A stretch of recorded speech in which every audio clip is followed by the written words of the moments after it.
that has always been. I think it's almost like a cultural thing that we just want certainty of government.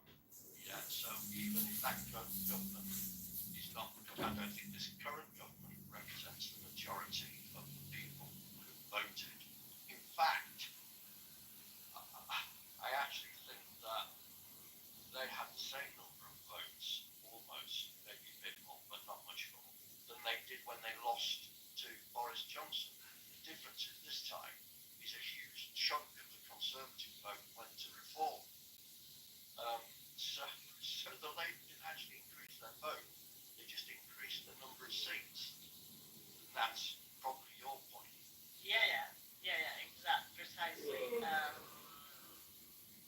I don't know the answer to. I don't know the answer to that. So is it cultural thing? So in your country, you're probably, I don't know, are political parties more at home and like easier to come together to create a government? Well, that's not. I mean, we have had coalitions. Two I can think of in my life. I remember when it was Conservative and Lib Dem, I think. Yeah. It was back in the early 2000s, if I'm not mistaken. Well, it was after the 2000, after the financial meltdown. Yeah. Yes, yeah. But that destroyed the Lib Dems for a while because they reflected. Yeah. And he was castigated by his own party for agreeing with that. But I think he was noble, did the right thing. Yeah.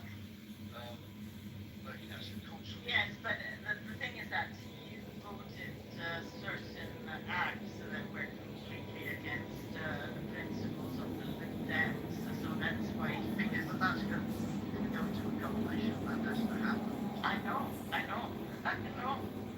But that's probably why it was not accepted in a system like United Kingdom, Yeah. because they're not used to that. It doesn't go that well. So I mean, yeah. I mean, Germany. I mean, obviously, they've always been the strongest nation in terms of both financially and politically, and they go sort of like hand in hand.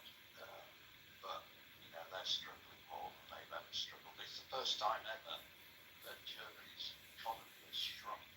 I think it's like 4 or 5 years in a row, which has never happened before.